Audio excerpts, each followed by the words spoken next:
Bugs crashing your pack's party? Whether they've got paws or sneakers, your pack deserves a home that's protected from pests. That's where Wondercide comes in. Plant-powered protection made with steam-distilled natural essential oils that actually work. It kills and repels fleas, ticks, mosquitoes, and ants without questionable ingredients or overpowering smells. Safe to use around kids and pets when used as directed. Lab-proven to work fast. And proudly made in the USA. We offer sprays for pets, people, homes, and yards. Plus, spot-on treatments, collars, and even shampoos. Whatever your pack needs, we've got it covered. Founded by a pet parent looking for a better way to protect her dog Luna, Wondercide's now protected over 21 million lives and counting. You might have even seen us on Shark Tank. Go to Wondercide.com and use code WONDER20 for 20% off your first order. That's WONDER20 at Wondercide.com. Wondercide. Protect your pack with plant-powered Wondercide today. Do you love movies? So do I. What's up, y'all? It's KB, and I love movies. Inviting you to listen to The Conversation, a film podcast where passion meets perspective and opinion. From the old school to the new, I invite a guest on to discuss the movies that thrill us, challenge us, break our hearts, or even blow our minds. There's always new episodes dropping wherever you get your podcasts. So join the conversation. We don't just watch movies. We love talking about them too. The Conversation with KB Loves Movies, a part of Someone's Favorite Productions podcast network. All right, listen up, cabbies. I got your assignments. Riga, 643. Wheeler, 148. Nado, 804. And all of you need to join host HP and Father Malone as they examine one of the greatest sitcoms in television history, Taxi. In Night, Mr. Walters, a Taxi podcast. Banter, 0, like your boxing record. Night, Mr. Walters.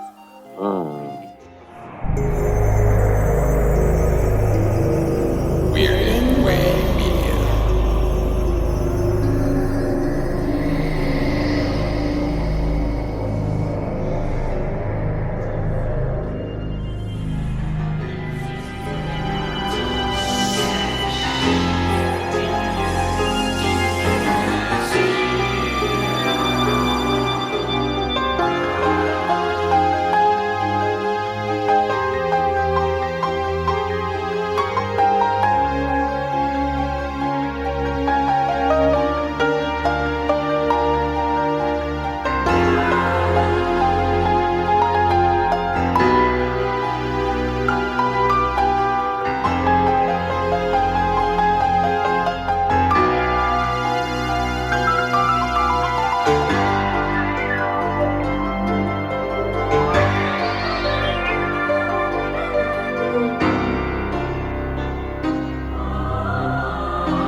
Welcome back to Midnight Viewing. I'm your host, Father Malone.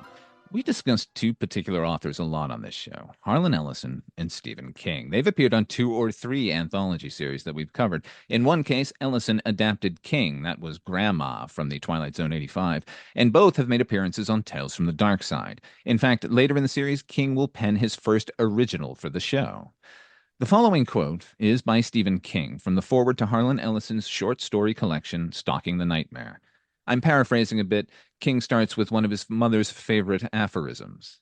Milk always takes the flavor of what's next to it in the icebox. Not a very useful saying, you might think, but I suspect it's not only the reason I'm writing this introduction, but the reason I'm writing it the way I'm writing it. Does it sound like Harlan Ellison? It does? That's because I just finished the admirable book which follows.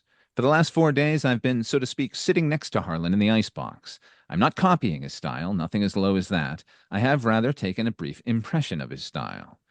If you start your period of hard writing as a teenager, you find yourself writing like whoever you're reading that week, your milk, and you taste like whatever was next to you in the refrigerator that week. That bit of wisdom came to mind when thinking about tonight's show for 2 very good reasons.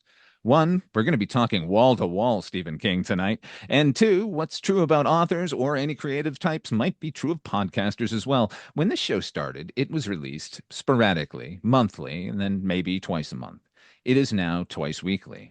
That's a newish development, but a monumental one for me. And now the blame, the horrible shame can be laid at the feet of tonight's guest. A Year in Horror is the best horror movie podcast out there. I do several horror podcasts. I listen to all the horror podcasts. A Year in Horror is the platonic ideal. The main show is exactly as promised, a thorough investigation into every piece of horror cinema released in a given year. But he also does standalone shows highlighting every horror project that piques an interest and pulls in guests from every field, though usually from the world of music, because he himself is a music man first. He gave his life to that industry before switching gears and careers and finding his way back to the one true path, horror. For a podcast to work, it has to be either informative or entertaining. His is both. He is both. His enthusiasm and delight for the genre is so palpable, so infectious, I myself couldn't help but become refocused on the greatest fiction genre ever created. So if the analogy hasn't been made fucking transparent already, I'm the milk sitting in the icebox and soaking up the flavor of Mr. Paul Waller. Welcome to Midnight Viewing, Paul. Holy smokes. That was impressive. Wow. Okay. You have the best podcasting voice. I'm so jealous. I love it. Thank you. I appreciate that, but those sentiments are all true and all real, and I'm delighted that you've come to talk with us tonight. In fact, I'm delighted to be talking about what we're talking about because I don't think I've done a podcast where we've discussed the greatest anthology film of all time. This podcast in general is dedicated to anthologies. The granddaddy of them all for me is Creepshow from 1982, directed by George Andrew Romero and written by Mr. Stephen King. Coming soon.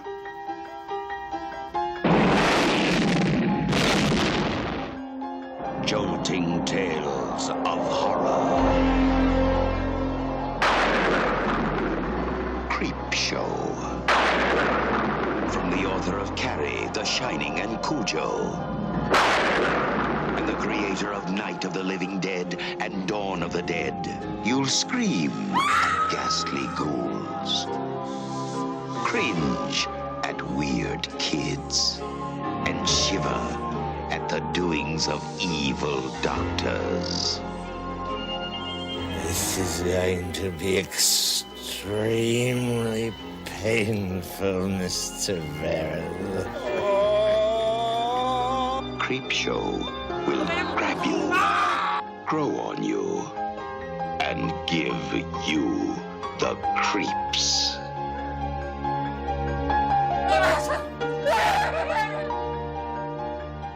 No, this is going to be an entirely new experience. Creepshow, the most fun you'll ever have being scared.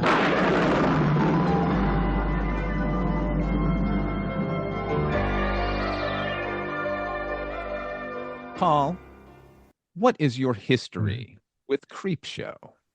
It's so long. It's so like every vein in my body has some Creepshow blood flowing through it.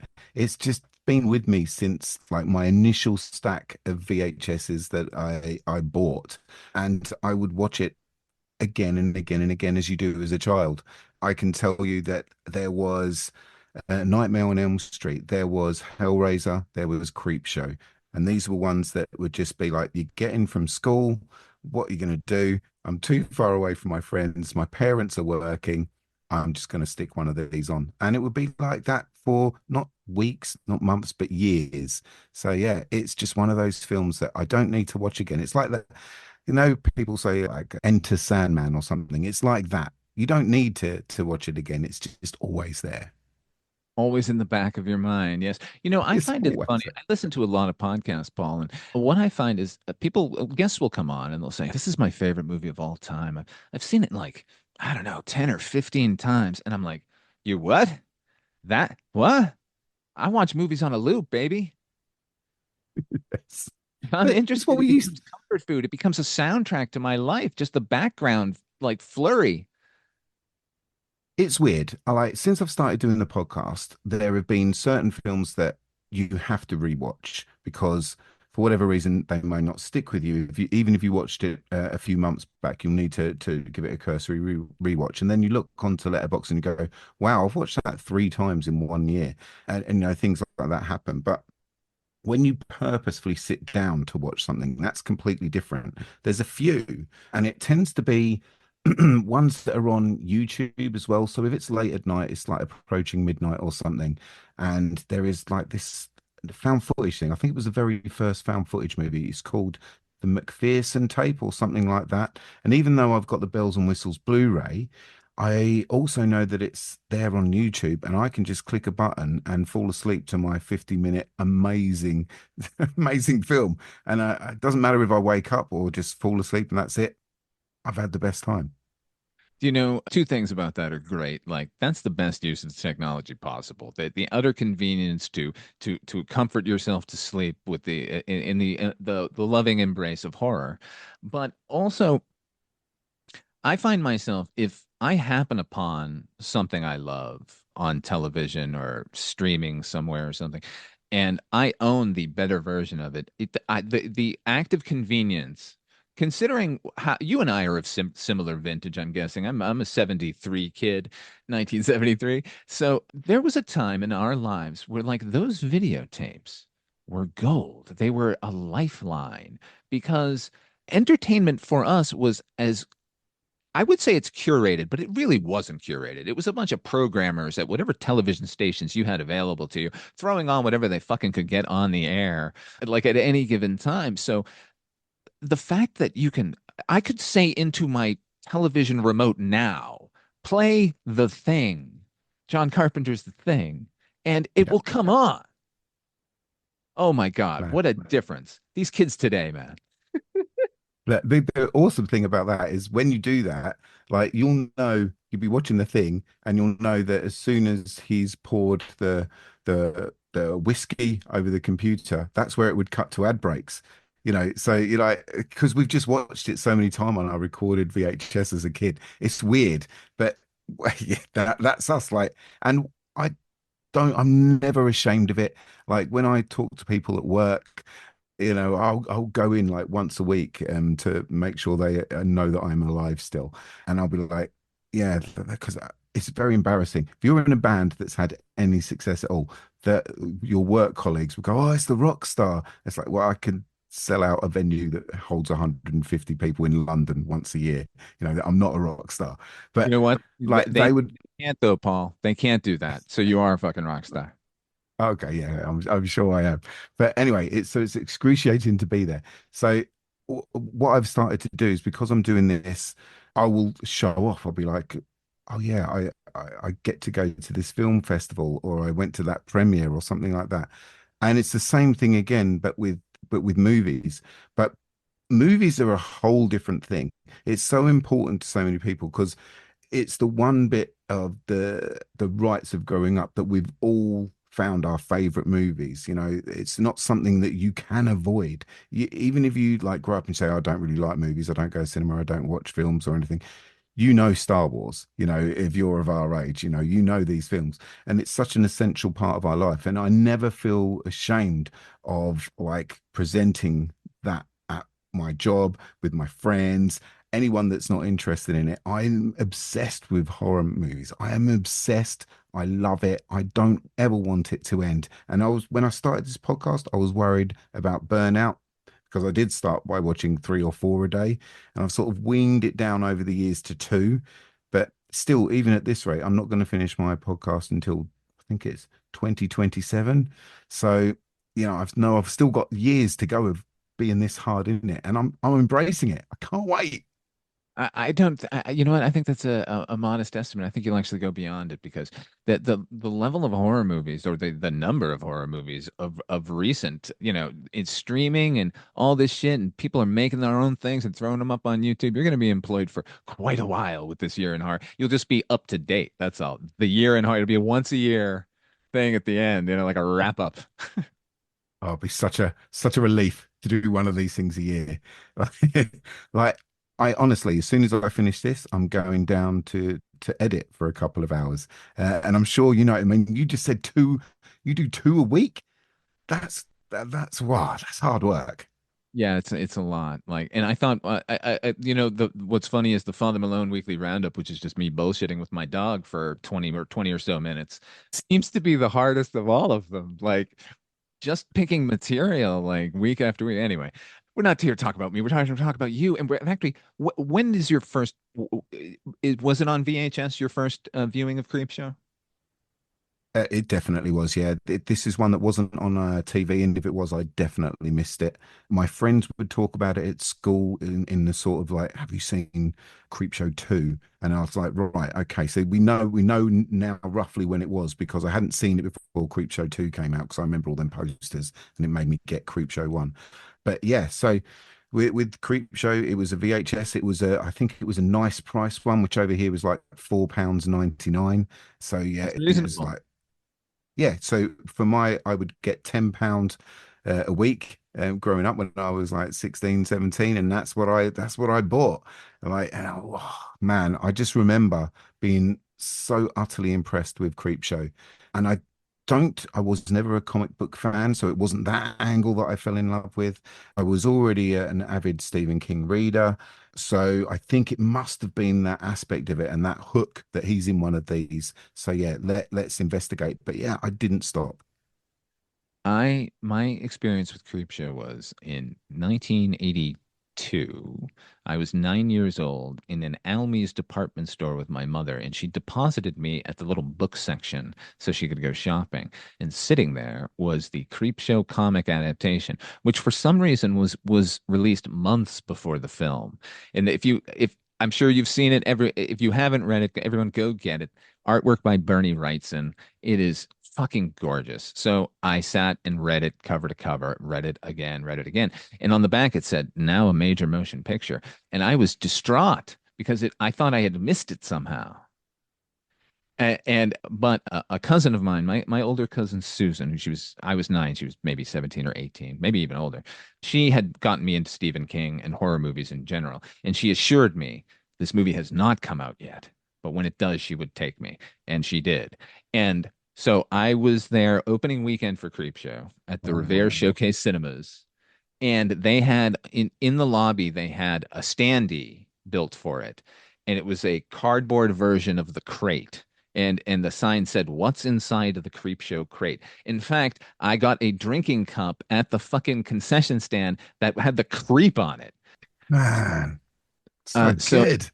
yeah, man, like, and I became so obsessed with this movie. I bought every. Bugs crashing your pack's party? Whether they've got paws or sneakers, your pack deserves a home that's protected from pests. That's where Wondercide comes in. Plant-powered protection made with steam-distilled natural essential oils that actually work. It kills and repels fleas, ticks, mosquitoes, and ants without questionable ingredients or overpowering smells. Safe to use around kids and pets when used as directed. Lab-proven to work fast. And proudly made in the USA. We offer sprays for pets, people, homes, and yards. Plus, spot-on treatments, collars, and even shampoos. Whatever your pack needs, we've got it covered. Founded by a pet parent looking for a better way to protect her dog Luna, Wonderside's now protected over 21 million lives and counting. You might have even seen us on Shark Tank. Go to Wonderside.com and use code WONDER20 for 20% off your first order. That's WONDER20 at Wonderside.com. Wonderside. Protect your pack with plant-powered Wonderside today.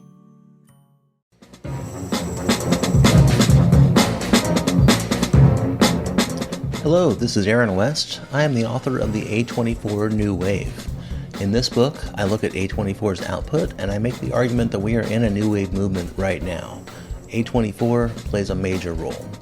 This book has a supplemental podcast where each episode is a brief conversation about an A24 related topic, whether an actor, director, or even a genre. As I continue research for the book and conduct interviews, I expect to record podcast episodes with people involved with the company. You can find the podcast at cinejourneys.com or wherever you find podcasts, and we are proud to be members of the Someone's Favorite Productions podcast network. Bugs crashing your pack's party? Whether they've got paws or sneakers, your pack deserves a home that's protected from pests. That's where Wondercide comes in. Plant-powered protection made with steam-distilled natural essential oils that actually work. It kills and repels fleas, ticks, mosquitoes, and ants without questionable ingredients or overpowering smells. Safe to use around kids and pets when used as directed. Lab-proven to work fast. And proudly made in the USA. We offer sprays for pets, people, homes, and yards. Plus, spot-on treatments, collars, and even shampoos. Whatever your pack needs, we've got it covered. Founded by a pet parent looking for a better way to protect her dog Luna, Wonderside's now protected over 21 million lives and counting. You might have even seen us on Shark Tank. Go to Wonderside.com and use code WONDER20 for 20% off your first order. That's WONDER20 at Wonderside.com. Wonderside. Protect your pack with plant-powered Wonderside today. Poster you could get of this movie. So we're talking about the one sheet. We're talking about the Jack Kamen designed comic book cover. I'm talking the British quad. You've seen that one with the creep pointing at the tombstone, right? That's awesome. Yeah, that's Bernie Wrightson's drawing from the comic book, just sort of superimposed on that, which I love that one. Have you seen the French subway poster? It's the size of a wall. It's the Joe King character, the little boy with the voodoo doll, sitting on an open Creepshow comic with the creep with his hands splayed out. Somewhere in the credits, because it's the French poster, they advertised that there's going to be a Creepshow disco on a certain date. I always wondered what went on at the Creepshow disco. So you can tell I can't imagine. I've got some Creepshow bona fides, and it is one of those movies where, like you said, do I need to see Star Wars ever again? Not at all. It plays in my head. I can close my eyes and see it if I really want to. But more than any other movie, it's Creepshow for me. And I'm seeing that it is for you too. Yeah, it's odd. There's not many movies that will work that way with me, or songs that I'm quite happy if I never see it again. And I've said before on my show that I'm not going to watch it again, although I did for this, damn it. But I was like, so I'm not going to watch it again until I can get a really good bells and whistles 4K with all the extras, because I've never gone in on any of the extras like that. So I don't know all the stuff about it. And it's one of those prize things that I'm just waiting. I'm just going to wait until it happens. I don't want to push it. I know there's loads of stuff on YouTube, and every time like that, something will pop up in my feed because it reads your mind. And it's like, oh, don't click on it, Paul. Wait. So I'm going to wait. But yeah, it's going to come one day. Well, once you get those bells and whistles, you're going to be very, very happy. If you haven't seen Just Desserts, the documentary that they have about Creepshow, no. Oh my God, Paul Waller. Okay, yeah, that's something. I'm going to share my screen right now. We're going to watch it. No. But okay, look. So you're obviously obsessed with the movie as I am. So let's put that to a test, shall we? You want to take a quiz? Oh shit, no. Go for it. Here we go, baby. I'm going to ask you for the next line, okay? For example. Right. Here we go. You called me a bitch, so you fixed it all. Give me that again. Could you hear it? I could just hear it. Yeah. Turn the volume up a bit. You called me a bitch, so you fixed it all. Nope. Ashtray back in no chance. Check. Chair over chair. I can do so bad. We've only got 4. You're doing well. You've got a chance. Ready? Go. We kept right on going and we didn't complain because we were doing what we wanted to do. Can you understand that? Well, I don't even know where that's from. Yes, you do. I'll play it again for you.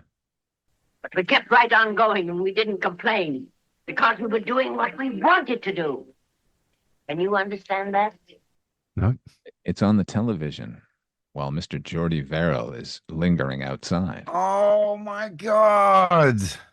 No. This is deep cuts. Well, that's how we roll here. Okay, we're doing them in order of the story, so here we go. Now, found a friend, Harry. I'm just wild about Harry. Come on, Richard, get it out of here. He's just getting revenge, Harry. Hang on, let me play this scene. I know the scene. Right there, yeah. No. God damn it, no. All the relatives of his you ate, baked, and stuffed at Malmaison. Richard Vickers. He's got a wicked, wicked, wicked mind. Okay, finally. I'm gonna You are going hand to in get my. this one. Paul, I have total fucking faith in you, man. And this one counts for triple the points. So you could possibly win. You ready? I'm sorry to have to go over to Amberson Hall and help me out. But as you so often say, what would I do without you? Nope. Forget it. Forget it. Get out of here. What indeed, Henry? What indeed? Clearly, I should have watched this more often in recent years. Yeah, man. This is one of those movies I can recite from the beginning to end, like every line of the movie. Much to the annoyance of my many partners over the years. Could you please let me watch the movie? No. So that 2 minutes was the most stressful 2 minutes I've had. That was more stressful than playing in front of 5,000 people at a festival last November. I was like, that was nothing compared to that. I mean, geez Louise, I hate myself. Oh, stop. You did fine. I mean, you did terrible, but you did okay. I don't like you any less. Well, no, I've got to gain something back. You now have the right to not like me at all.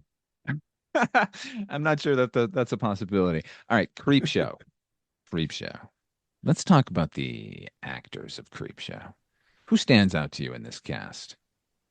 I mean, I've done a top five because I didn't want to sort of alienate my favorites, and I really wanted to make sure someone got a mention that rarely does. And if they do, it's just because of nepotism. So Joe Hill, my number five, is Billy in the wraparound.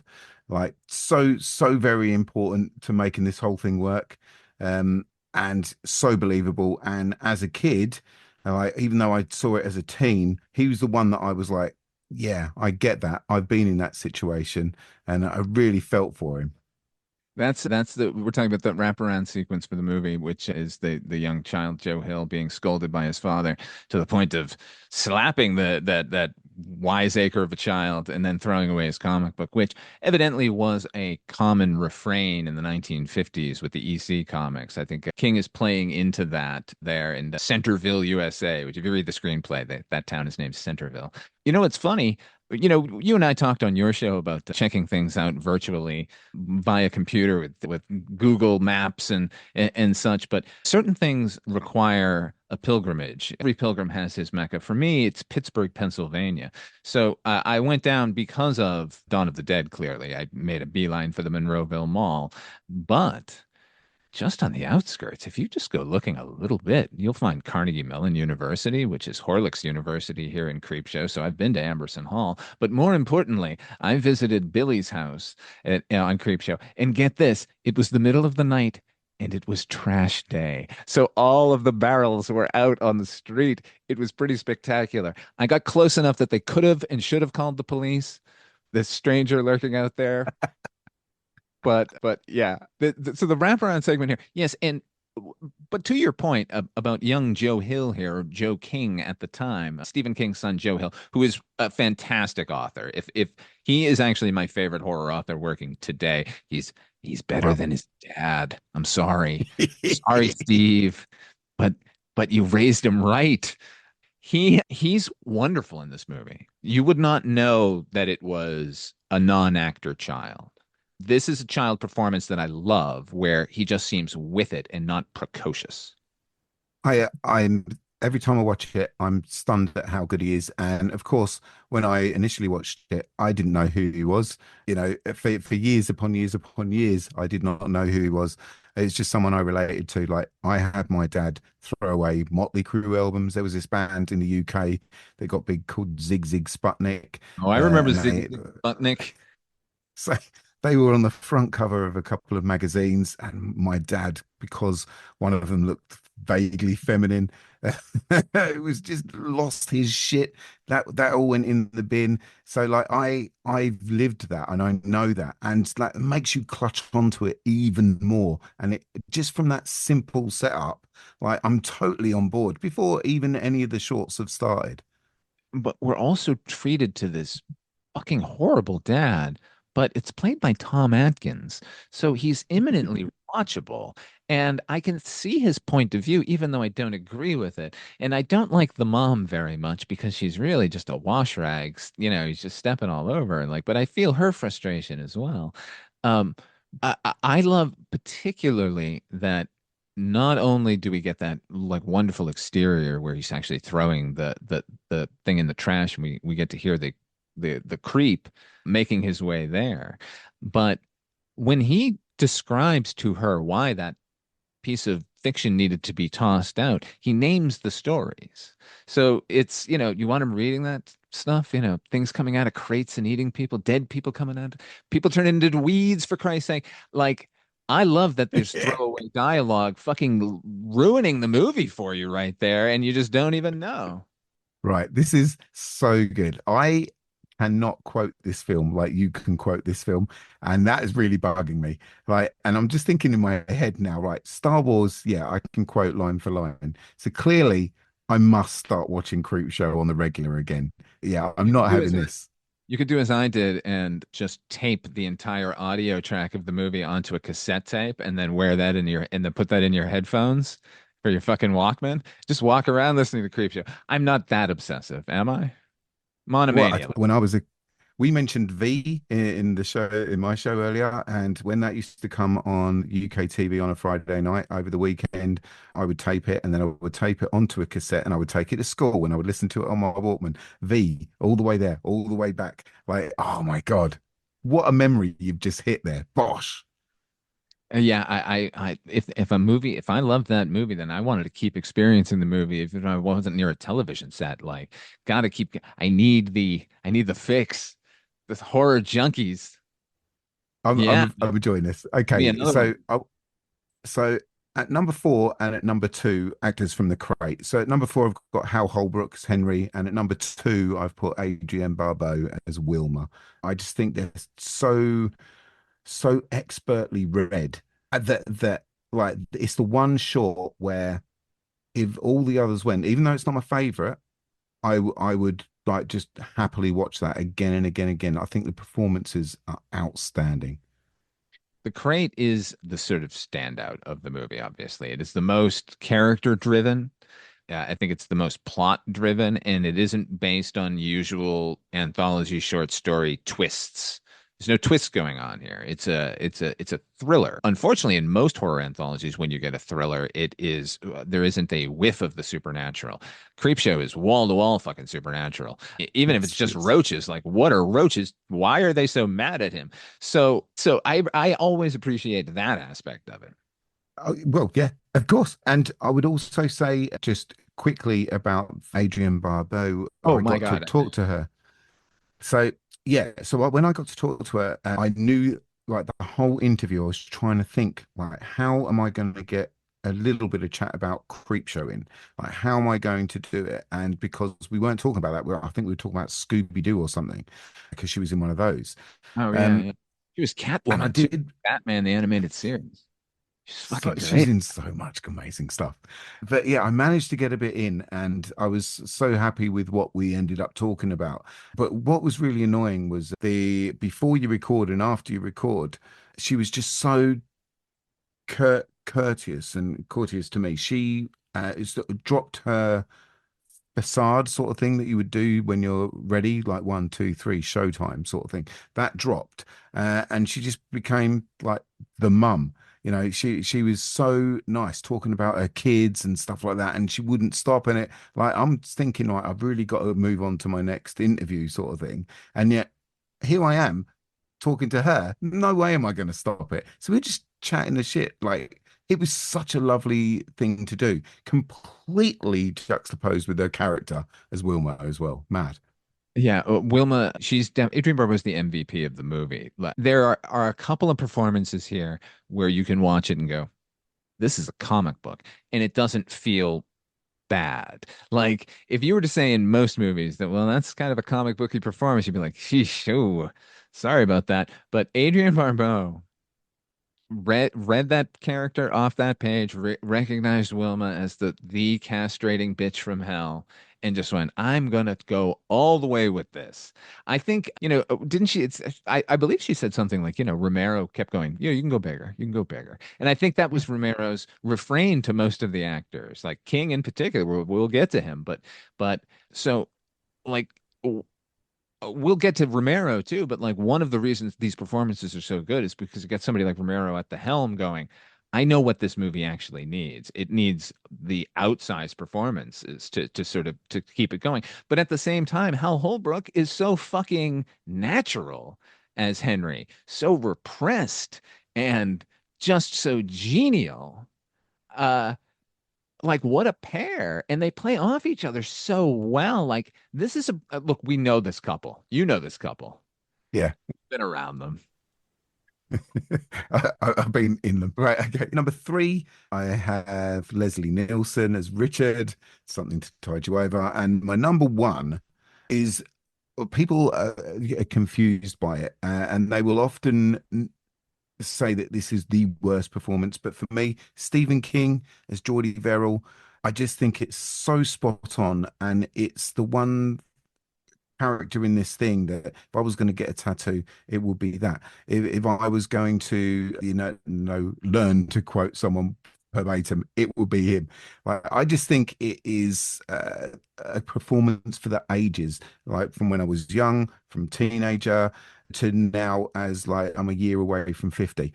I was just so impressed with what I'm watching. And this was before I understand what film and cinema was, and I was just watching, a videotape. I wasn't into all the arts and craft of it. Like, it just instantly is so transfixing. I love him in this. My God, I love him. When I first saw the movie, I knew who Stephen King was. I had read what minimal Stephen King they would allow me to read on my own, but I knew he wrote the movie, and while we were watching the opening credits, his name came up in the actors list, and my cousin grabbed my arm and said, "Oh my God, he's in the movie." And then, so we're watching and watching and watching, and it's a little while into it. So the meteor is already struck, and he's already gotten the bucket of water and come and when he realizes you've done it now, Geordie Verrill, that my cousin leaned in and just whispered, "That's Stephen King."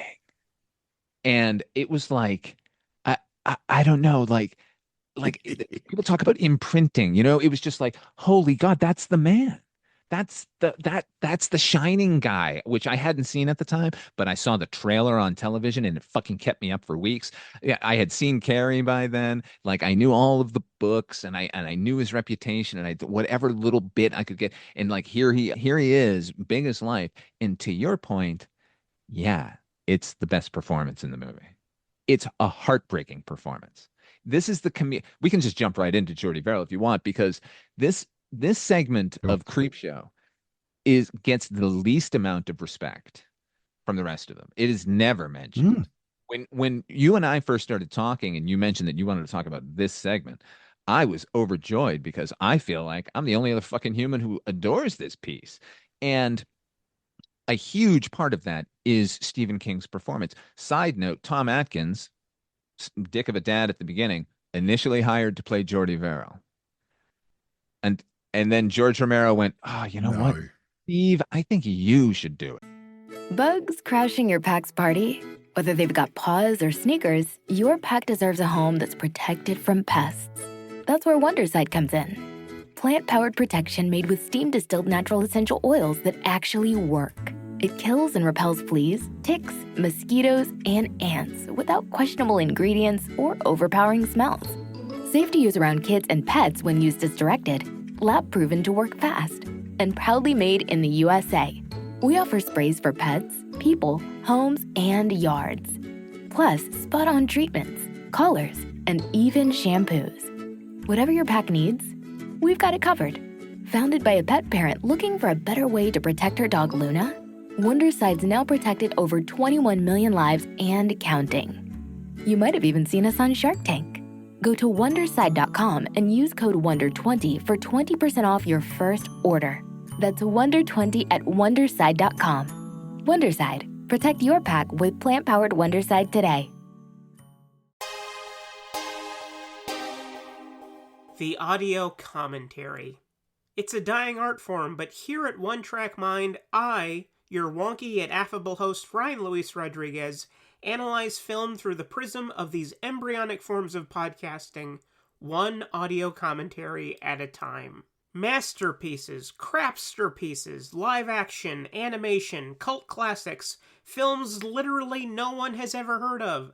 No track is too small and no track is too big.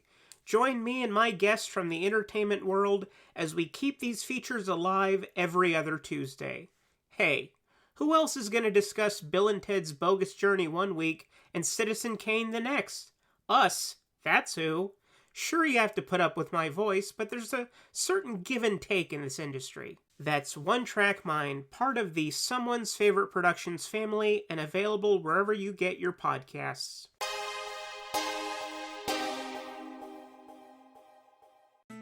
Bugs crashing your pack's party? Whether they've got paws or sneakers, your pack deserves a home that's protected from pests.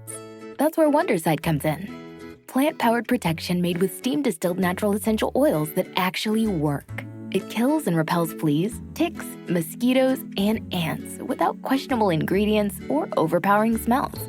Safe to use around kids and pets when used as directed, lab-proven to work fast, and proudly made in the USA.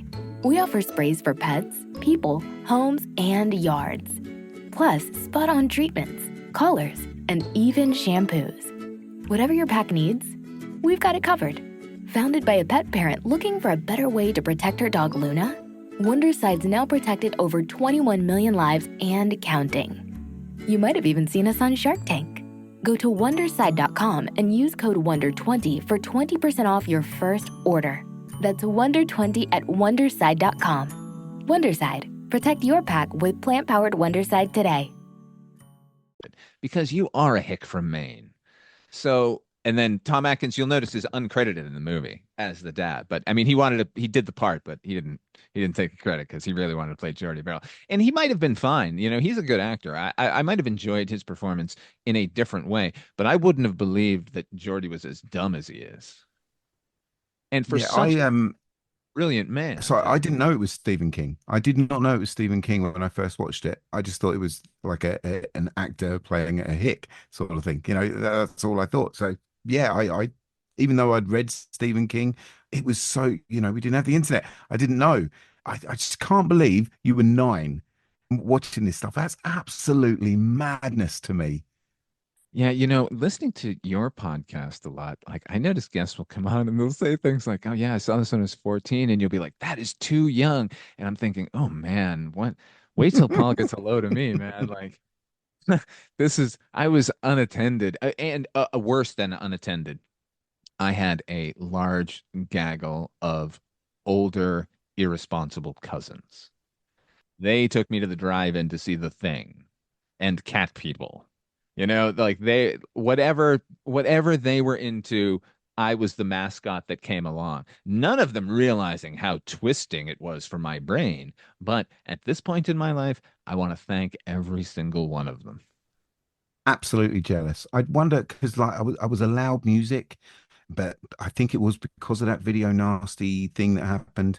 Like my parents were so tight on what I could watch. So when I would get away with watching a V, which had those elements in it, and when I could watch the AIDS team and there would be like gun battles and things like that, it was just like there's a little curtain into like another world sort of thing. And of course, there was a certain age where they didn't care anymore, and I went crazy. But I think my obsession, unlike like being allowed that stuff and having it grow over time, it was just this need. I needed to see all this stuff that I'd heard about. And like, of course, like I wasn't allowed to watch Stephen King films, but I could buy books. My parents would be like, "Oh yeah, do you want me to get you Misery?" And I'm like, "Yes." You know, people are weird. Yeah, it's potentially so much worse when you're reading it, you know, like there's a scene in Pet Sematary, the book, where most people, I don't think it bothered them, but the lead character, not Judd Crandall, the Dale Midkiff character from the movie, he's going to the Pet Sematary on his own. And a Wendigo face appears before him. And King described it as this face gibbering at him a few feet away. And I threw the book across the room, man. Like all the lights came on, you know? So to think that, like, yeah, read this book. This will be fun. Read Misery. That nothing untoward will happen in that. Definitely don't watch an episode of Tales from the Dark Side or fucking Creepshow, for of all things. Yeah. The No, lightest, I'm with it. horror entertainment is Creepshow, and also kind of the most hardcore. We'll get to the great Fluffy eventually, but right now we want to talk Jordy Verrill because, first of all, right from the title. Now, okay, here's the thing: Creepshow is listed as an original screenplay by Stephen King. That is a lie. The Crate and a short story called Weeds had previously been published, I think, in Cavalier magazine. Weeds is the story we get here. It's Jordy Verrill. It was meant to be the opening chapter of a book where plants take over the world. And after writing the first chapter, he went, well, I don't know that I can do better than that. And he's right. So what we get here is Weeds adapted into my favorite title in Creepshow, one of my favorite titles of all time, The Lonesome Death of Jordy Verrill. It's a title that tells you exactly what you're going to get, and then it delivers. And it's a little bit haunting to think, because it recontextualizes your viewing experience. And at least for me, this is the comedy segment of this movie, and to me, it's actually the most tragic of any of them from the get-go. I think it's perfectly pitched. That's the key to this one. We've established already in the film that this is a comic book. So we're watching a comic book unfold on screen. And I think by the time we get to The Lonesome Death of Jordy Verrill, what we're seeing is that comic book like leap off the page. It is so OTT. And as I say, perfectly pitched in that way. Now, like Adrian Barbeau said in that interview, like he was just saying, yeah, give me more. Don't give me less. Give me more. Don't make it grounded.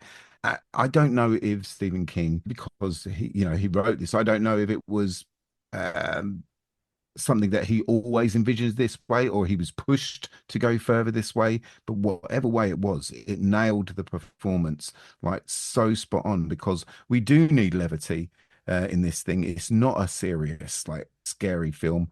It's got aspects of things that will keep you up.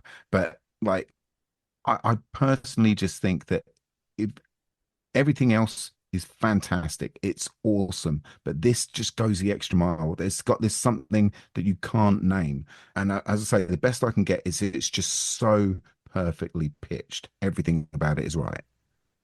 Creepshow, on the whole, is an ode to the old EC comics, Tales from the Crypt, Vault of Horror, Haunt of Fear. I'm sorry, I just completely lost my train of thought, Paul. What was the last thing you just said about? I just going on about how it is so perfectly pitched. Oh, perfectly pitched. Absolutely. The Lonesome Death of Jordy Verrill. So the whole thing is based on those. And we've gotten some film adaptations of them, and we had the Tales from the Crypt television series and stuff. And what most of those get wrong when they go to adapt any of the stories is they think what we're looking for as a horror audience is gore, true, guilty, but they also think we need the twist. We need the sort of comedic black comic kind of through line to sort of rear its head at the end. But what they don't realize is that the stories that always stick out to us are the ones that do not follow that pattern at all, that seem completely out of left field. There's nothing EC about this story. I mean, in the traditional sense of the dead person, like Father's Day, yes, that is the absolute perfect distillation of EC comics. You did a murder, you're gonna fucking pay for it. Here, there is no villain other than his own inability to act on what's happening around him. That's remarkable. It's a one character thing. It's a two-hander, because we get Bingo O'Malley playing all the other people he interacts with in his fantasies, which is a whole other thing that's fantastic. It is. Like it's so distinct from the others in every way. I think that puts people off about it. I think they can't really get a handle on it, which is why they don't appreciate this one as much as, say, Something to Tide You Over, which is, I'm doing something bad to you, now you do something bad to me. Yeah, I think maybe there is a lot of that. It is so straight as well. And it is so overacted. Like it actually pisses people off. But like when there's a couple of moments in it that sort of like give you this is why he's acting in that way. This is this person. And the first thing is that he had to take a bank loan out for $200. Like that's like I worked it out today. That's only $650 in today's money. That's nothing. And yet he's had to take a loan out for that. And by the looks of it, he's a farmer. You know, he's not got any money. He's totally poor. And then the expression nunkhead, like, what's a nunkhead? Like these, Well, like, here's the thing, that word is lunkhead, but no, but I've gone through over it again and again. a main patois, you're getting lunkhead. Yeah. Because with a capital N, like, and me and my brother used to quote that bit to each other, like, "Oh, Paul, you nunkhead," and like, and then I was like, right, there's no such word as nunkhead. So, like, a few years ago, I would be watching it again and again, and I was like, no, I'm satisfied with that. Nunkhead, it is. So, because lunkhead is he perverted the word into something that's lives forever in your mind now. Well, mine too, because I mean, even though I know he's saying lunkhead, I can hear him saying lunkhead. Yeah, I want you to re-listen and try and remove the letter N. It's impossible. I'm gonna drop that Impossible. in right What a here. weird. Thank Oh you. man. Yeah, well there you go. Vindicated. Right, okay. Also, we can't talk about this segment without the set dressing of his abode. It's fantastic from before the weeds to after the weeds to the end. It's just incredibly set dressed. Yeah, and this is one of the things where when I do get my bells and whistles box set, I'm going to be like, how did they do this? What did they do here? Can I hip you to some of the facts of this particular segment? Come on, go for it. Okay, this was filmed entirely in the gymnasium of a girls' high school. That in Pennsylvania. Romero, you lived through the 90s. You lived through the independent film boom when suddenly a bunch of filmmakers making movies about making movies figured that they had created independent cinema. There was this other guy who'd been doing it for some time named George Romero, who somehow got major studios to back him to make this fucking comic book adaptation. And he said, "You know what? I'm going to shoot it here in Pittsburgh. And well, we need a studio for some sets. Girls' Gymnasium." I love him. And the okay, so it all the interiors are set there. They built a house. They found like a patch of land to build the farm so they could shoot the exteriors in, which evidently threw off local pilots who suddenly found that there was a farm where there had not been farm before, and an aged one at that. So apparently there was some concern there. And the set dressing you mentioned is done by a fellow by the name of Cletus Anderson, who did most of Romero's movies. And he can be seen here as the host of the party in the crate, who introduces Wilma to Tabby and her husband. That's okay. And his work is spectacular. Hello and welcome to Tumbleweeds and TV Cowboys. My name is Hunter. In this podcast, I'll be joined by a different guest each week to discuss a classic Western movie or TV show. I've been a fan of classic Westerns for as long as I can remember, and in recent years, they've become very nostalgic for me. I love the aesthetic, the tropes, and I love seeing different filmmakers' takes on them. At their best, they're incredibly entertaining, rewatchable, and some of my all-time favorite movies are Westerns. We'll mostly focus on Western movies made in Hollywood, but we'll also be covering spaghetti Westerns, and one thing I'm very excited to get into are Western TV shows. I've got some amazing guests coming on the show, film professors, historians, and podcasters. And Tumbleweeds and TV Cowboys is part of the Someone's Favorite Productions podcast network, and many guests on the show will be from other shows on the network. Thanks for listening. Like the set dressing inside, it does not look like a set, and that's a lot of that is Romero, who's a fucking phenomenal filmmaker, obviously, and his lighting people. But it is so particular, it is so lived in. It does not feel like a movie. Like ordinarily, you can tell when there's a costume that just got sewn, or the paint is still drying on the walls. But here, it's fucking fantastic. Yeah, as I say, I've got an old DVD of this that I've had many years, and I rewatched it like very late one evening a few days ago. So I was sort of in and out, but as I say, I know it very well. Not as well as I thought, apparently, but we'll get. I can't believe I failed that so miserably. Anyway, so I watched it and I did. I noticed when I watched it that I could see now. I'm so used to 4K that I could see some of like the grass when it's stuck to his face before it goes really bad, like when he's pouring himself the bath.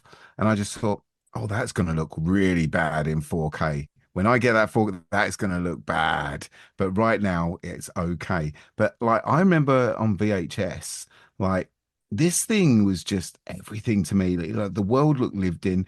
Like I didn't know like about sets or anything like that when I was like even when I was like 17 watching this thing. Like it wouldn't have occurred to me it would have been a set. I would imagine that would have been his actual house that Stephen King lived in, you know. But my word, it's just so gorgeous. It's so right. And yeah, it doesn't look real in any way. It looks comic book, but it's so well presented. I'm so what did you say his name was? Cletus. Cletus Anderson. Absolute genius. Like honestly, hairs on my neck when I think about like the things that have stood with me through my horror loving life, which is most of my life. Like that set dressing in that room is like, why are you thinking about that? It's so perfect, so crazy. It's great. Paul, do you ever get to the States? Yeah, yeah, Have yeah. you, when you've been here, have you partaken in any of our haunted attractions at, say, Universal Studios? I I stayed on International Drive, and because we didn't want to stay in Disney or anything like that, so it was only Florida, and we used International Drive as a base, so we could do the theme parks, but we could also explore Florida itself and go to the more sketchy areas and things because Yeah, we yeah. just wanted to do that. So we decided to follow a roller girl team about because they were playing a few areas around in the couple of weeks that we were there. So that was great. We did that. And when on one of these treks, we went past this thing on International Drive, which was like a big castle that was just in the middle of like it just looked like it just been put there. And it was a scary attraction.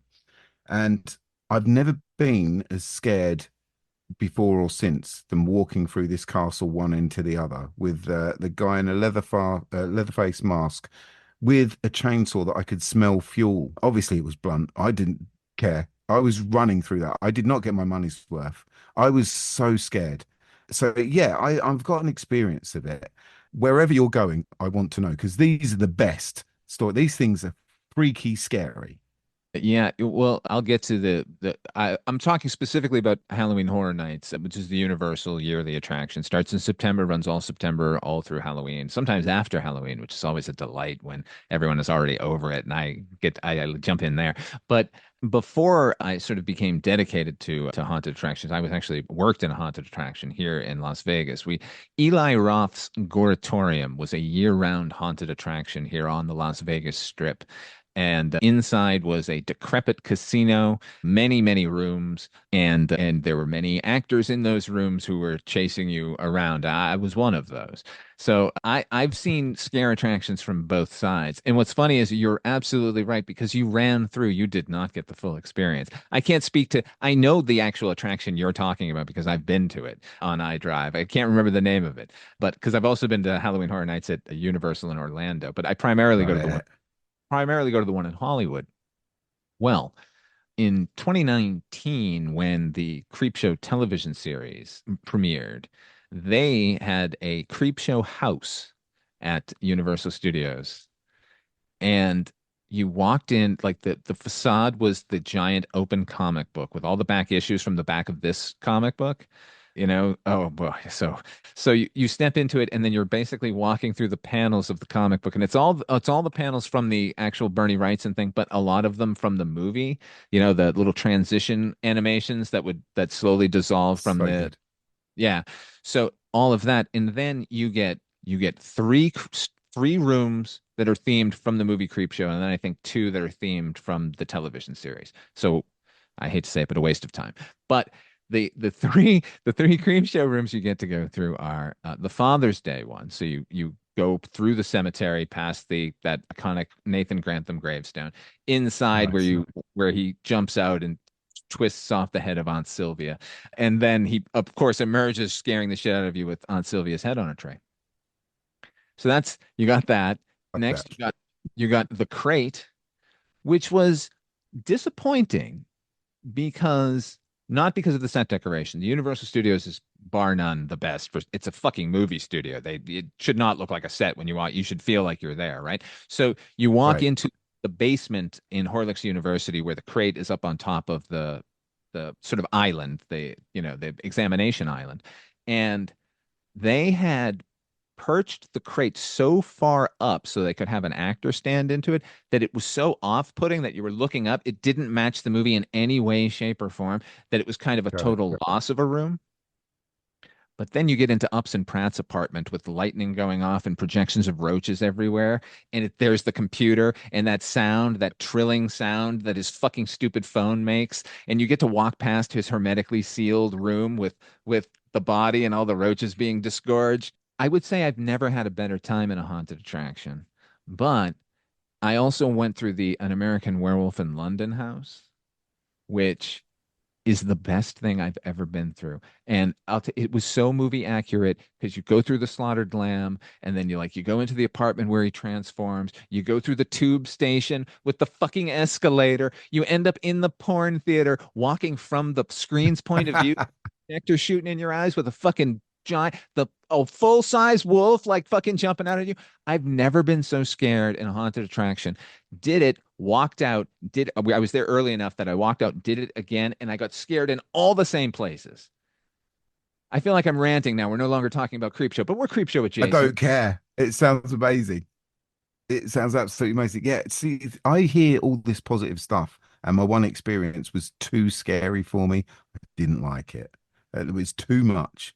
Well, here's the thing. When you go to like one of the attractions that have multiple houses and multiple scare zones and such, you can kind of ease your way into it. And you have greater and lesser degrees of fright. There are plenty of times where I've gone into a house knowing I'm not getting scared at all, but I just walk staring at all of the set decoration because it's one of those immersive things where I don't mind that it's an immersive thing. Immersive theaters, like all the thing. Like, I don't want to go to your living room and pretend we're fucking in your life or what, you know what I mean? Like all this new immersive shit. It's just more and more and more of it. And I don't want any of it. If they're not jumping out with a knife, I don't want to be part of your immersive experience. But it also has to be perfectly set decorated. And they do it really well. And the Creepshow one looked spectacular, except for that crate. This is the difference. You see, you get into horror at 9. I start exploring it in my late teens. That's the difference. You can handle these things. I just run through and say, "Yeah, take my $20. I'm off. See ya." Such a shame. And yes, that chainsaw was live, and they just took the chain off of it. Okay, yeah, I could definitely, because we were saying to each other, we can smell the petrol, and we just pelted it out of there. Yeah, there you go. Such a weird. Doors. We had at the Goratorium, we had an electric chainsaw. So it was like a foam prop basically, but it made the sound enough and it blew out smoke, I believe. So that was good enough. I accidentally brained somebody with it one time though. Still feel bad about it. I'm sure you don't. I'm sure. Not at all. Guy deserved it. Hey. All right, let's get back to Jordy Barrel, I guess. Yeah. Nunkhead. No, there we go past that. Yeah, here's something I noticed because I rewatched the movie again. Needn't have, but any excuse, honestly. The scene where Geordie makes himself the most makeshift of screwdrivers by using the entire bottle as a swizzle stick. After he sits down and has the realization that he's growing, the camera lingers on him for a while. And Stephen King usually is wearing rather thick Coke bottle glasses, but here I noticed how goddamn dreamy his eyes were. Did you get that impression? Like, yeah, it's unusual. I totally do. Yeah, it's very strange to see him without his specs on, and it gives, like, you can see why he was chosen for this role.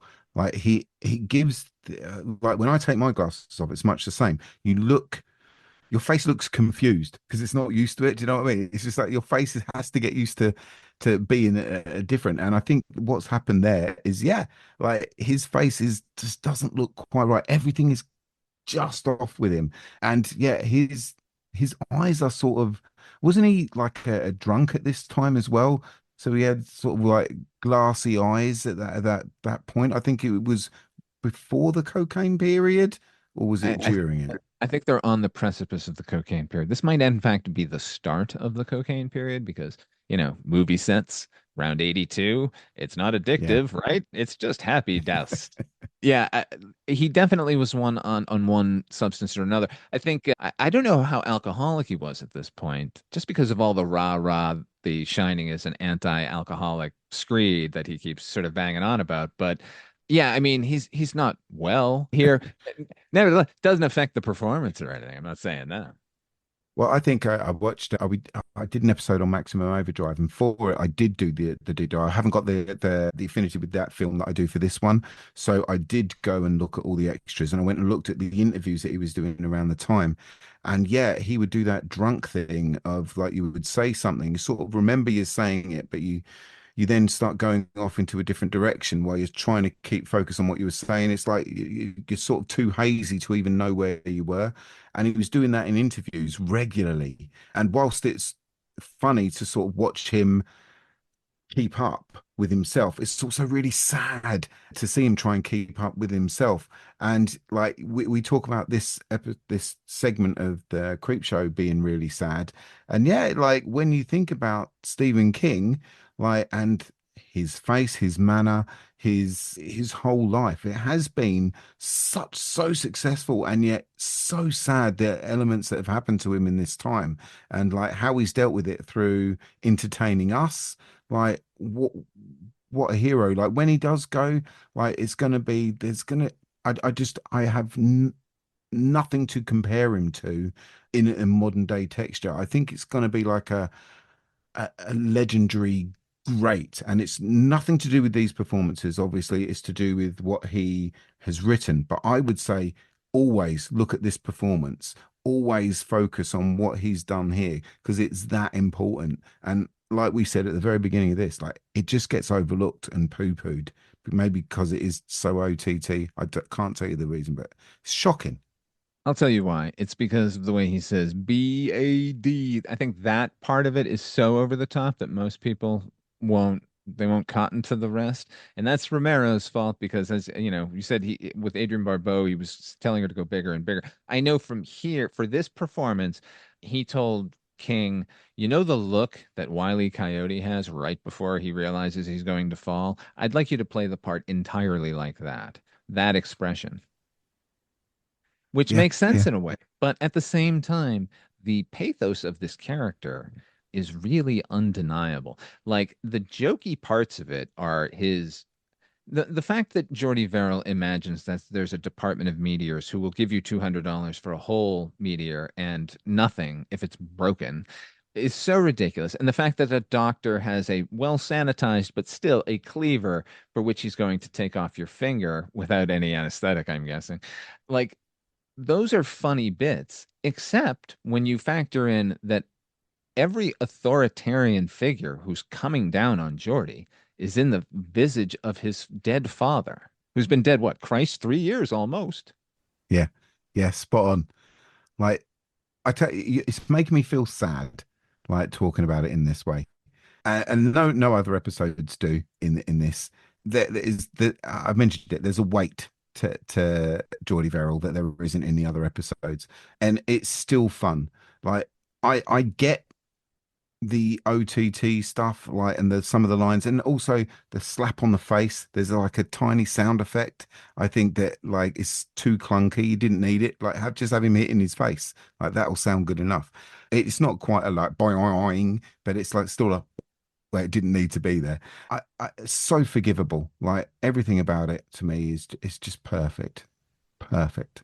This segment was all of the segments of Creepshow had different editors, which I think was which is a great idea because if you're trying to not necessarily mix up styles, there was a unified, this is a comic book style, but somehow the pacing of each having a different hand sort of holding the the splicer, like adds a layer to it. And this one was edited by Pasquale Buba, if I hadn't already said it, who is a longtime collaborator of Romero, part of the Romero family.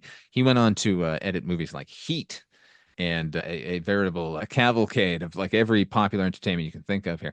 And what I love about his editing here is not only is it the exact right amount of pacing for like every shot and every sort of moment, or rather character beat, but Pasquale Buba is effectively the sound editor and the music editor on this one too. And more than any of the other segments, it's almost wall-to-wall library music, which is his way, his tipping of the hat to Romero himself. Because if you watch any Romero movies, that man loves library music. Watch Dawn of the Dead. I mean, I know they've got the goblin stuff in there, but there's just as much library tracks. Night of the Living Dead, 100%. If left to his own devices, and I know Romero would have copped to this as well, it would be nothing but library music. And I can't blame him. So Pasquale Buba sort of like saying, here, it's your thing, George, but so here, let me do it your way. I mean, there's some John Harrison score in here, but I just love hearing the same tracks we've heard in a million anthology shows and horror things and whatever, completely recontextualized here with this poor man who can't afford more than Ripple Red to drink. It's like here's a hot take, like with this one. Like, I think that the score dips for Geordie Verrill. I think the score for Creepshow as a whole is just phenomenal, but with this one in particular, it goes 250 sci-fi in too many places. Obviously, you can see why, but when I listen to it taken away from the film, it just feels out of place. It's really odd.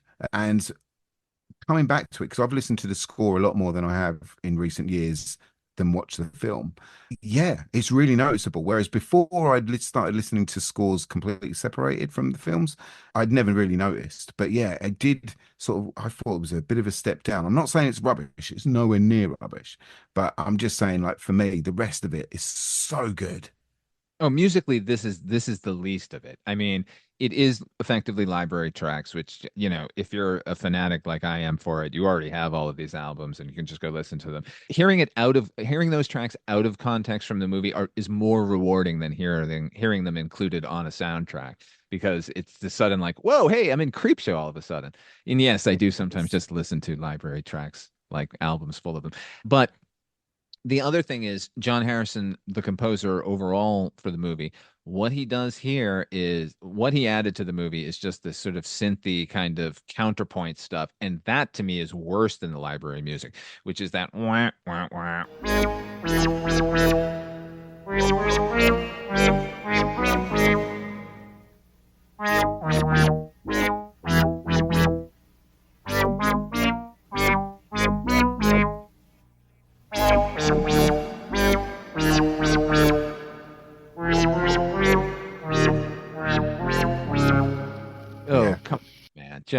Johnny, on the Day of the Dead score, baby. What are you doing to us here? Because now you said what a phenomenal soundtrack it is. This, without hyperbole, is my favorite movie soundtrack of all time. The score for Creepshow, which was initially all he was supposed to record, by the way. Initially, Romero, being Romero, wanted nothing but library tracks for the entire thing, thinking it's a comic book movie from the 50s that'll be perfect for it, and then started noticing, like, well, we kind of need a theme here and there. Like, maybe we could, John.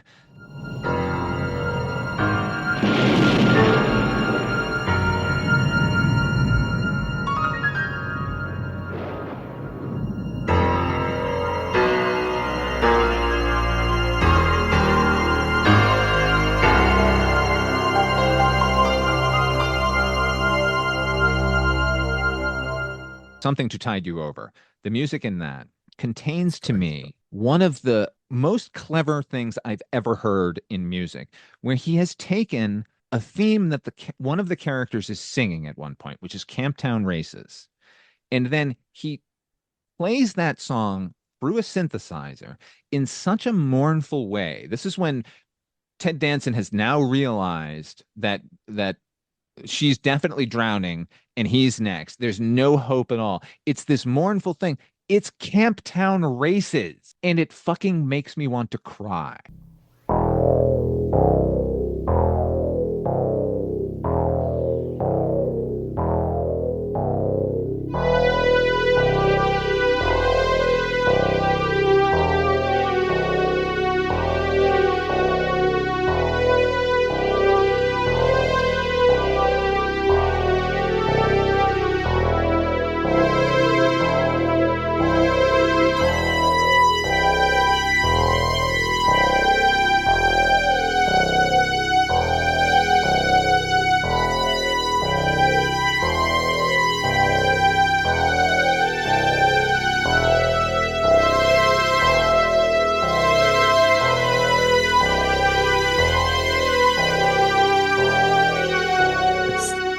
It's like in that there is these also like I can't say it any other way than gentle slams. So like the slamming on the keyboard, but gently, and it's like a throbby thing that happens during it. And I'm just like, God, how did you do that? Because I can feel you slamming those keys, and yet it's not coming through. It's not doing that at all. It's so impressive.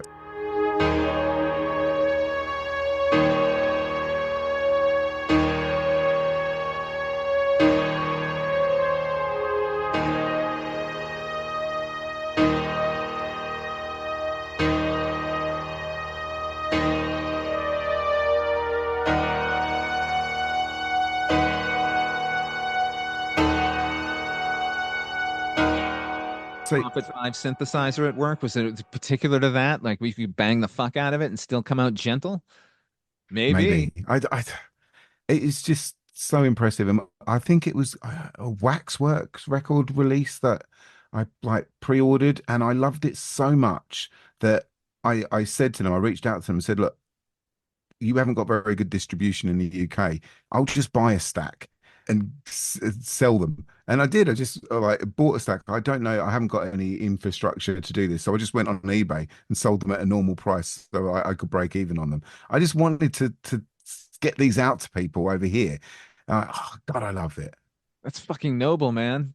Getting this music out there is what we need to be doing. You know, I bought when I was a kid, you mentioned you had like tape trading in England during the video nasty phase. Like for me, nowadays you can get anything you want just by going on Amazon or eBay or whatever. To find movie memorabilia when I was a kid required a certain amount of effort, including like if you would looked in the back of Fangoria magazine, there'd be these classifieds and you could say people would be selling movie posters, books, and whatever. So you would send to them and get back, the Xerox thing. This is what's in stock.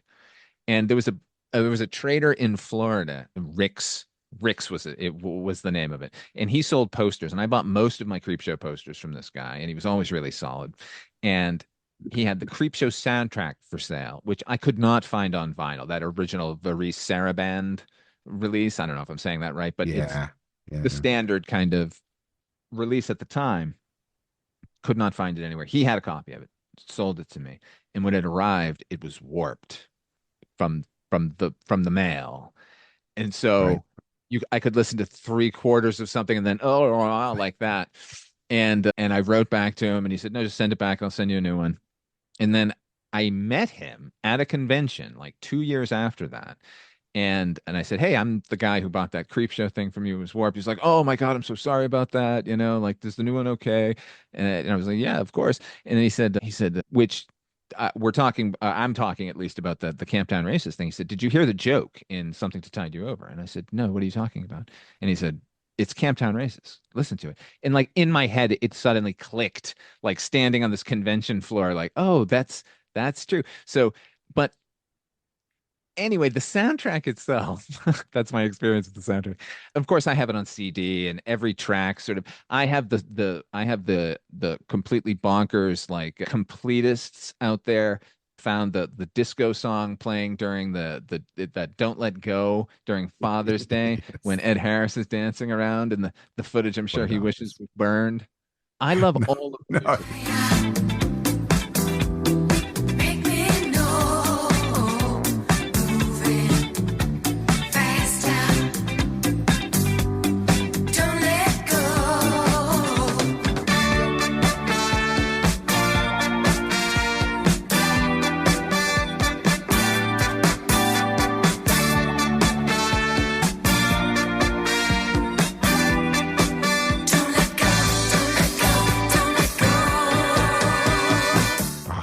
mean, we talk about iconic scenes. That scene from that was one that I could remember. The rest of it, I wasn't really into. So here's the very strangest thing with it. Father's Day was was one of the ones I just wanted to get through before it would kick off as a youngster. No idea why. Ed Harris dancing, like, yeah, burned into my soul. But at the same time, it was just a so-so. And now when I watch it or think about it or read about it, I want to know the most about that set, those characters, those actors, like the way the comic book frames the whole thing. Like it's really, really present in that one. It feels like the most important of the whole lot, like to set this film up correctly. As I say, my initial starts with it was not big at all. I wasn't bothered about it. But like I wonder how other people felt about it when they were growing up. Was that one as important to you? When I was a kid, when I was first a fan of the movie, it was actually my favorite segment in the film. It's so simple. It's too adult. Yeah, but the setup is so evocative of the comics of EC Comics. It's the simplest story. You're horrible person gets killed for no good reason, comes back because or for good reason because the people who killed him are even worse than him in some way. And like I can get behind that. I grew up in New England. I grew up in the Boston area, just north of Boston.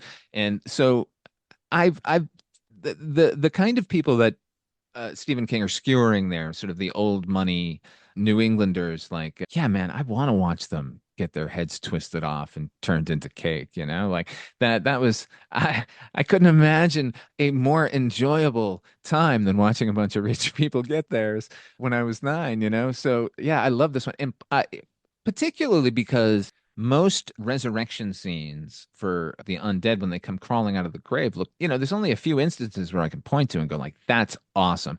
And the way that Nate comes out of that ground, man, where he's tearing the sod apart and emerging, it's so fucking scary that, yeah, I just loved him. And look, I'm 9 years old. The fact that he took the head and decorated it and got his cake was to me like the greatest bit of comedy and horror combined. Like that, I couldn't do better than that. And I like the rest of the stories. You're talking about adult. Like for me, like a story like The Crate, while I could, appreciate the horror of it, like a 9-year-old me didn't give a shit about psychosexual politics or like, power dynamics in marriage or like, interdepartmental politics at colleges. Like none of that was landing.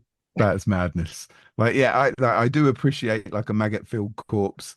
Like, I recently rewatched on the big screen Zombie, and like I just think, oh God, those corpses are so dusty and like so well presented. I so believe it, and yet, like as a comic book zombie, like this is perfect. You would want it like this. Also, I need to know, is it all Savini doing that stuff? Because I know he's involved in this. Was it all his work? Every bit of horror special effects on set is Tom Savini here. So yeah, he did the sculpt on Nate. I mean, he has a team, obviously, but yeah, that's him doing that. It took 5 months to do Fluffy, the creature from the crate. That's all of his work. Oh my word. All of the Something to Tide You Over, the waterlogged corpses was him. Even that fantastic bust of E.G. Marshall that they have at the end where the roaches come pouring out of the chest like that, all Savini all the time. Now, here's the thing, Paul, because not only will you get the bell and whistle of that fantastic documentary about it, but if the package that you get is worth its weight in anything, it'll include Tom Savini's home movies from the set of Creepshow, because Tom Savini always had a VHS camera in his hand, that new technology back in 82, 83, or 81 rather. And so he filmed a lot of the process of putting all of those things together. In fact, I know that you're going to lose your mind because he just walks around the set sometimes. So you're in that gymnasium and you are walking from Upson Pratt's apartment over to Jordy Verrill's house. It's fucking bonkers. For the second time in this conversation, I've got chills now. So, like, I know there's like a Scream Factory 4K that came out last year, but I think it was limited edition. And before I knew about it, it was so. But what tends to happen is if something like that happens in America, we'll get it a year after, and it tends to be vice versa as well. We get something, you'll get it a little bit later on from some different company. So I know it will be coming, but yeah, like I'm proper excited about it. I've waited years to watch this stuff, but I want to have this film presented in such a way that just like it can't be better. Because we don't get the chance to watch these things. Like I know in America, and God, I wish I could remember what town it was. I should take notes. There was a drive-through, so you could just drive your car and watch Creepshow, like during the pandemic. That's mental that you could see Creepshow and you could drive your car and oh, God, you're so lucky. Yeah, we have a drive-in here in Las Vegas, which was one of the worst drive-ins to go to because it was situated beside a casino with a huge blinking sign that was it talk about light pollution. Like this town is killer for light pollution. And now this is going to sound horrible, but they recently demolished that casino. And I got to tell you, the experience of the drive-in is up 1,000%. Now you can actually see the movies. You know what movie I saw there? Quarantine. You've seen Quarantine, the remake of Wreck, right? Yeah, I don't mind it. It's okay. Not as good as Wreck, but it was passable. Except if you're trying to watch this dimly lit, basically night vision movie with a giant fucking casino light blaring behind it. I was like, I squinted the entire time. At the end, I was asked if I liked it. I went, I don't know. That's cinema. Bad, baby. Like, but good to know they're there. I'm glad you corrected me on drive-in and not drive-through. Drive-through is what you do at McDonald's. Yeah, sorry.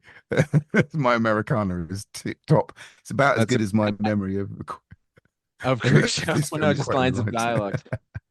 Next time we'll pick another segment and then we'll, I'll test you again. It'll be fine. Oh man. You wait. When we get the 4K, then I want the test. We'll just do a test show. It'll be great. Let's do a fucking commentary when you get that 4K. Don't. Oh, don't. Kidding? Okay. I want to ask you, I want to wrap this up, but I want to ask you a few things. I know we've missed a few out and I'm really sorry. I'm running out of time, but I want to know because your show's about anthologies, like with regards to not forget the TV ones for now, but with film anthologies, is this top for you? This is the actual perfect anthology for me. I don't find any fat in this movie. I don't find any misdirection in the movie. I think all the performances are solid. The music's solid. There's nothing I don't like about this movie. I mean, if you pushed me, I could probably point to one or two things that trouble me a little bit, but nothing on the order of I didn't like that story, or I didn't like the wraparound segment, or I didn't like those performances in those segments, which is the joy of anthologies for me, and obviously I cover them a lot, is the variety and the economy. I'm of a mind where Edgar Allan Poe thought that any piece of fiction should be it should not take you longer to read than a poem. It should be in one sitting. As soon as you break that spell and put the book down or turn the movie off for a moment so you can go to the bathroom or whatever, that whatever magic is occurring is gone. So anthologies are perfect because each of the stories can be that. And it I'm saying Creepshow's the best because it doesn't have any of the problems, but I don't care if one of the segments falls down because the next one's got a chance to be great. And in the case with Creepshow, it came from look, it's from fucking Stephen King and George Romero. If you're looking for the best of the best, well, it's Stephen King writing it, George Romero directing it, Stephen King on set for the entire thing to do rewrites. It's this team of people. Like I can't overestimate my estimation of George Romero and his company of players down in Pittsburgh. Look, there are varying degrees. I'm not going to argue for Jack's wife. There's always vanilla. Not necessarily when I'm popping in every once in a while, but I am going to watch Night of the Living Dead. I am going to watch Dawn of the Dead and Creepshow and Night Riders and Monkey Shines, for fuck's sake. I like that movie too. But his best movie, I'll get back to why Creepshow is the best anthology. His best movie, Paul, not my favorite movie, but his best movie, unqualified, is Martin, his vampire film from '77. Have you seen that one? Right. Okay. Yeah. I love Martin. It's a great film. Love Martin. It's so personal and wonderful and just rife with urban decay. Anyway, so you got George Romero, who's got that pedigree going, and Stephen King. Like, I, I can't advertise the movie better than that, right? You think people would just be falling all over themselves to watch it. These days, they've got the Creepshow television series, which is a bit of a dilution of the original formula, as far as I'm concerned. Although I love it. I mean, I just love having the creep around in any form. But here's a question for you, Paul. Do you think the creep in the wraparound segment, was he there to help Billy, or was he there just to kill that dad? Was he there to comfort Billy in his moment of shame? Murder. That creep is always murder on the mind. What's your favorite anthology film? It's got to be Creepshow, baby. 100% Creepshow. I think within Creepshow there are 3 10 out of 10 stories. The other are 9 out of 10s. Very pedantic to rate them, but that's what I do on my show. And I don't think any other anthology has got that higher hit rate. It's got my very favorite one ever in it with Geordie Verrill. I also want to mention, if you haven't seen it, Hammer House of Horror episode called The Silent Scream, which I give a 10 out of 10 to. It's the one with Peter Cushing and Brian Cox.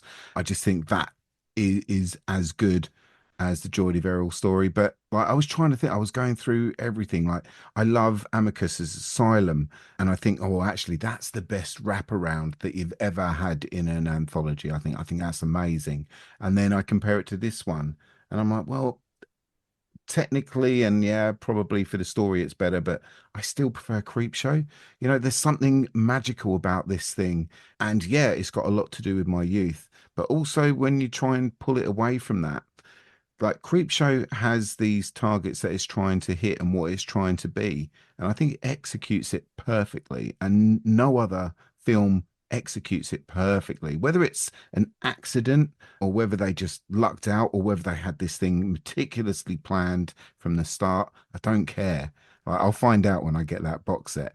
But for me right now, there's nothing wrong with it. It set out to do a job and it did it perfectly. I can't want anything more as a horror fan.